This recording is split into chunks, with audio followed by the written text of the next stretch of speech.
प्रेम से बोलिए सतगुरु देव की जय। जैसे कहा जाए,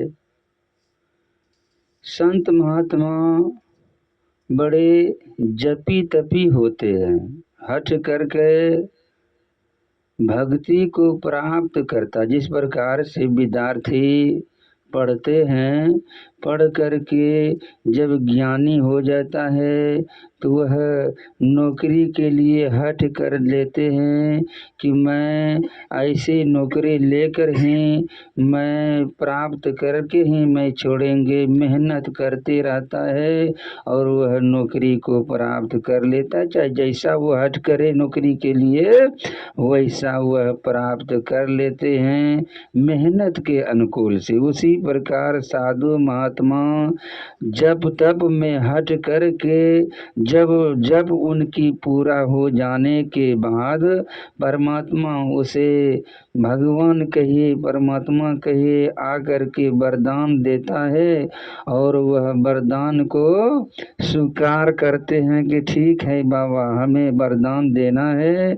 तो मैं वरदान लेने के लिए तैयार हूँ, लेकिन मुझे ऐसी वरदान दीजिए जो कि मैं पर उपकार करने के लिए मैं जप तप किया हूँ ताकि दूसरे का यह शरीर से उपकार हो। साधु महात्मा जितने भी हैं वह पर उपकारी होते हैं, ताकि ये नहीं कि अपने स्वार्थ के लिए भक्ति भजन करते हैं। जैसे कि बाबा देखिए प्रवचन करते हैं किसके लिए, तो दूसरे के लिए, दूसरों को प्रवचन सुनाते हैं ताकि दूसरा आदमी सही अच्छे राह अपना लेगा।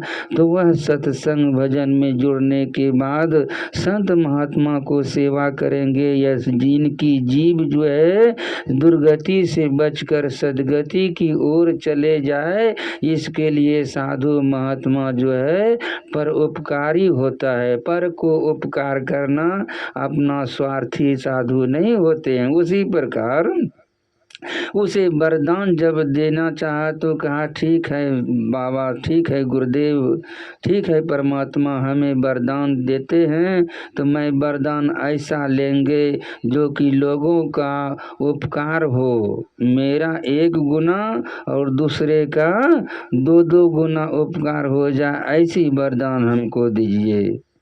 परमात्मा बोले कि ठीक है ओ मस्त, तुम्हें इतना जब कर लिया है कि मैं तेरा जब से मैं खुश हूँ। जैसा वरदान मांगना चाहते हो मैं वरदान देने के लिए तैयार हूँ। क्यों कि जप तप करके वह अपना भक्ति को प्राप्त कर करके दिल खुश करके उस परमात्मा की दया ढल जाने के बाद उसको जाप दे दिया कि ठीक है तुम जो चाहोगे मैं देने के लिए तैयार हूँ।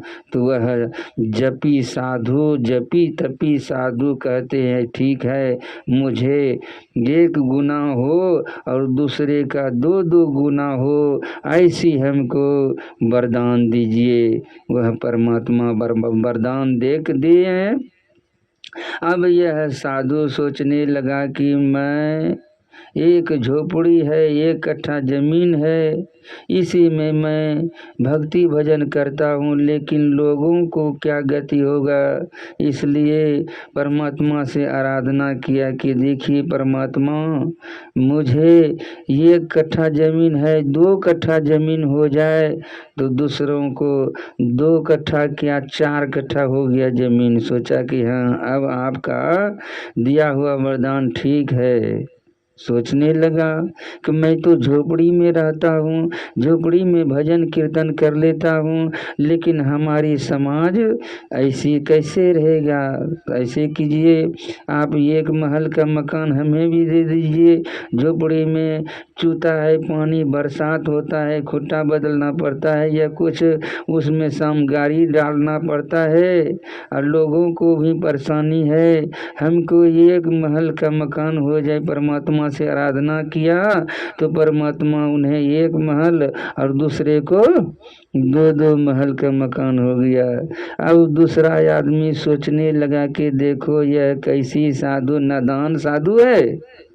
है, होता है जगत में दो दल के आदमी होता ही है। कोई इसी को लगेगा भला, किसी को लगेगा बुरा। तो किसी को भला जब लगा तो बाबा को कहा कितना अच्छा बाबा क्या है हम लोगों को लिए उपकार किया, देखिए कितना अच्छा बाबा है। कितने आदमी कहेंगे बाबा क्या भक्ति करेगा, भक्ति कर वो किया तो दूसरे को उपकार के लिए